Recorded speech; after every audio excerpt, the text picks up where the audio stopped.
In this lesson, I'd like to look at a writing principle known as old before new. Sometimes it's also called the given new principle, or the given before new principle. But in all of these cases, the idea is the same. So we want to present information in a way that we have this kind of smooth flow of information. We first want to give people what is old, what is given, what we can understand, and then we introduce something new that's connected to it. So we basically just want to organize the information in the best possible way. If we look at our first example here, you can see how this works. So it says the sky is red, and I'm going to adopt some language here from a classic article. This is by Jeanette Gundel, and she writes that when you look at a sentence, you can see that it often has two parts. We have the topic, and we have what's called the comment. So we make some kind of comment about the topic. The sky is our topic, and then we say it is red. We can repeat this, obviously, in a sentence. We can have multiple topics, multiple comments, but this is really at the foundation of what we're doing. So in almost every language then, as she points out, the topic comes before the comment, right? We start with what is given, what is old, before we introduce something new, which we are saying about it. These terms, by the way, old and new, given and new, they're not perfect because sometimes the old bit is actually quite new. It's information that we've never heard of. So, for instance, a term that's new to us. And sometimes what is new, what comes later in the sentence, is not entirely new to us either. But anyways, I think you can kind of see what we mean here, that we have this gradual way of introducing information. Let's look at a more complicated example here. And this one reads, the phloem is found between the bark and the cambium layer. The phloem is the inner bark of the tree. I think you can see that these two sentences really should be reversed. The second one gives a definition, but it would help us to know what the phloem actually is, unless we're familiar with this terminology. But it would help us to know what it is before we find out how it relates to the bark and the cambium layer. The second and the third versions are much better because they flipped it around, and then all we have is slight differences between the first sentences in each.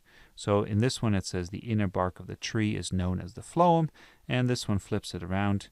The phloem is the inner bark of the tree. I added this because both versions are totally fine, so it's good to see that there's not always one perfect way to do it. The first one has the advantage of starting with something that's familiar, the inner bark. The second one starts with the key concept, so it starts with the topic, and then it tells you what it is. So a little bit of a lack of familiarity, but it very quickly clears that up with a definition.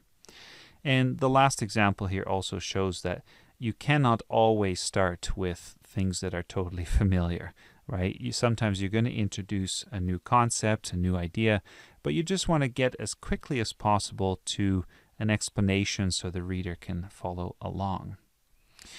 As we look at these examples, it's also good to think then more broadly about what we mean by familiarity. What do we mean when we talk about being familiar with the ideas, finding information either old or new? And there are two ways to think about this. So the first one is to think of the information in relation to what we call a referent. And this is also mentioned in the article which I touched on earlier. So a referent is something out there in the real world.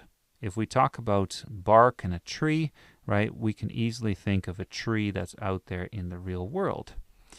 And often we are familiar with that information already.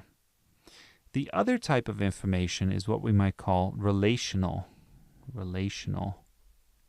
So we have referential knowledge and we have relational knowledge. When we introduce information in a sentence, often we make sense of it not by thinking about something out in the world so much, but more in relation to what came earlier in the sentence. So if we talk about the bark and the cambium layer, we might have no clue what the cambium layer is, but we can pretty much figure it out from the context here. We can think about the phloem. Okay, so this is the inner bark. Well, the inner bark must be between the bark and the cambium layer, so the cambium layer must be further inside the tree, and so on and so forth. So these are two different ways to think about knowledge here, maybe a bit more theoretical, but hopefully it helps to make sense of how we think about processing the information that we come across. Okay, let's look at one more example just to wrap things up. And this one is about the Inca people. The first one reads, communal ownership, often by clan, was quite common among the Inca people. Numerous storehouses contained the surplus goods produced by means of collective labor. And then I've rewritten it here in the second version to make it a little bit less fuzzy, to really focus on what the key topics are and to introduce the information in a more logical manner. So in the first one, the sentence is definitely about communal ownership, but we have no idea what context this is in, right? This could be in China, could be in India, could be at any point in time, whereas in the second one, we start with among the Inca people. So we have a much more specific context in which we can make sense of the information. The second sentence also is flipped around here. So it starts here with the collective labor, and the reason is that we want to connect this to communal ownership. So if the first sentence is about communal ownership, it seems clear that the second sentence, the topic of the second sentence, is really collective labor, right? Communal and collective. And that's why we don't want it at the end of the sentence. We want to introduce it earlier. So those are a few ways in which you can think about old before new or given before new, and hopefully being conscious of these things will help you improve your writing and present ideas in a logical way.